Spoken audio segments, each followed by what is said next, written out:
मित्रांनो, या व्हिडिओमध्ये आपण नॉन डिस्ट्रक्टिव्ह टेस्टिंग काय आहे हे बघणार आहोत. मित्रांनो, नॉन डिस्ट्रक्टिव्ह टेस्टिंग ही कंपोनंट किंवा वर्कपीसवर केली जाते आणि ही टेस्ट करण्याचा मेन हेतू म्हणजे आपल्या त्या मटेरियलचे क्रॅक्स, पोरोसिटी किंवा काही फेल्युअर आहेत, काही क्रॅक्स आहेत हे बघण्यासाठी केली जाते. आणि मित्रांनो, ही एक अशी टेस्ट आहे की जी टेस्ट कंपाऊंडवर केल्यानंतर, या टेस्ट केल्यानंतर त्या कंपाऊंडवर कोणताही त्या टेस्टचा काही इफेक्ट होत नाही. त्या सरफेसवर कोणतीही इजा होत नाही. आपण तो सरफेस पुन्हा टेस्ट केल्यानंतर यूज करू शकतो, वर्कपीस यूज करू शकतो. आणि मित्रांनो, ही टेस्ट आपण वेगवेगळ्या कंपनीमध्ये करू शकतो, जसं की एरोस्पेस, ऑटोमोबाईल आणि कन्स्ट्रक्शन. मित्रांनो, जिथं काही कन्स्ट्रक्शन, वेल्डिंग चालते किंवा वेल्डिंग होते, तिथं आपण एन-डी-टी नॉइस टेस्टिंग करतो. तर मित्रांनो, बघूया ह्या टेस्टिंगचे डिफरंट टाइप्स कोणते-कोणते आहेत आणि कोणते-कोणते मेथड्स आहेत. मित्रांनो, पहिली मेथड आहे ते व्हिज्युअल इन्स्पेक्शन. दुसरी आहे यू-टी, त्याला अल्ट्रासॉनिक टेस्टिंग असेही म्हणतात. तिसरी आहे आर-टी, रेडिओग्राफिक टेस्टिंग. चौथी आहे एम-पी-टी, त्याला मॅग्नेटिक पार्टिकल टेस्टिंग असे म्हणतात. आणि एल-पी-टी, लिक्विड पेनिट्रंट टेस्ट. तर मित्रांनो, समजून घ्या व्ही-टी, यू-टी, आर-टी, एम-पी-टी ह्या काय आहे. मित्रांनो, व्हिज्युअल टेस्ट ज्यामध्ये आपण त्या कंपोनंटला उघड्या डोळ्याने बघतो, त्यावर काही क्रॅक्स आहेत का?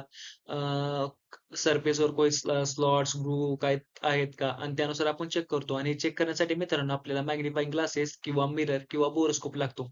मित्रांनो, मॅग्निफाइंग ग्लासेस जर क्रॅक्स असेल तर आपण बघू शकतो.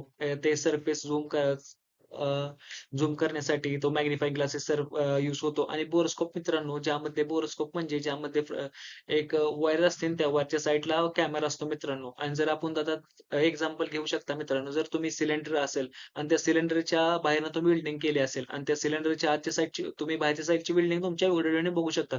पण आतल्या साईडची बघू शकत नाही. जर त्या सिलेंडरचा डायमीटर खूप कमी असेल तर.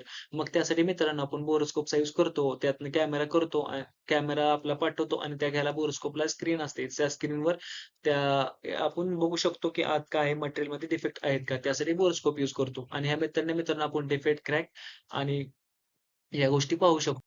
मित्रांनो, अल्ट्रासॉनिक ज्यामध्ये मित्रांनो अल्ट्रासॉनिक साउंड वेव्हज आपण ट्रान्सफर करतो त्या कंपोनंटमध्ये. आणि ही काय मग ह्या टेस्टला मित्रांनो एक हेतू आहे, की ती मित्रांनो जे इंटरनल क्रॅक्स आहेत ते आपण बघू शकतो. जसं की दुसऱ्या ह्याच्यामध्ये जसं की यू-टीमध्ये आपण बघू शकत नाही. व्हिज्युअल टेस्टमध्ये आपण आतलं काय बघू शकत नाही. तसं पण अल्ट्रासॉनिकमध्ये आपण आतले काय पोरोसिटी, काय डिफेक्ट्स आहेत ते आपण ह्या टेस्टने जाणून घेऊ शकतो. आणि मित्रांनो, आपण ह्या टेस्टमध्ये high frequency sound wave transmit करतो आणि ते ट्रान्समिट केलेले व्ह्यूज रिफ्लेक्ट होतात आणि त्यानुसार जर काही डिफेक्ट असेल तर आपल्याला समजू शकतो स्क्रीनवर.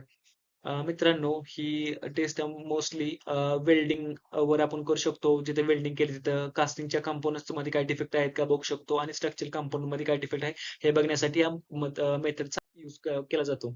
मित्रांनो, नंतरची आहे ती मॅग्नेटिक पार्टिकल टेस्ट, ज्याला एम-पी-टी असेही म्हणतात. हे मित्रांनो सरफेस आणि नॉन सरफेस डिफेक्ट बघण्यासाठी होतो. नॉन सरफेसमध्ये मित्रांनो 2 ते 3 एमचा नॉन सरफेसचा आपण बघू शकतो. पण मित्रांनो, ह्या करण्यासाठी एक अट आहे मित्रांनो, ज्यामध्ये मटेरियल तुमचं फेरोमॅग्नेटिक असलं पाहिजे. जर मटेरियल हे नॉन फेरस असेल तर तुम्ही हे करू शकत नाही.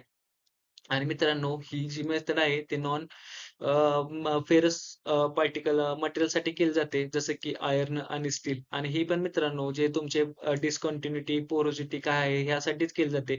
सगळ्या मित्रांनो, नॉन डिस्ट्रक्टिव्ह टेस्ट हे मोस्टली क्रॅक्स, तुमचे वेल्डिंगमध्ये काय पोरोसिटी, असे काही डिफेक्ट्स असल्यासाठी आपण यूज करतो. मित्रांनो, एल-पी-टी, लिक्विड पेनिट्रंट टेस्ट.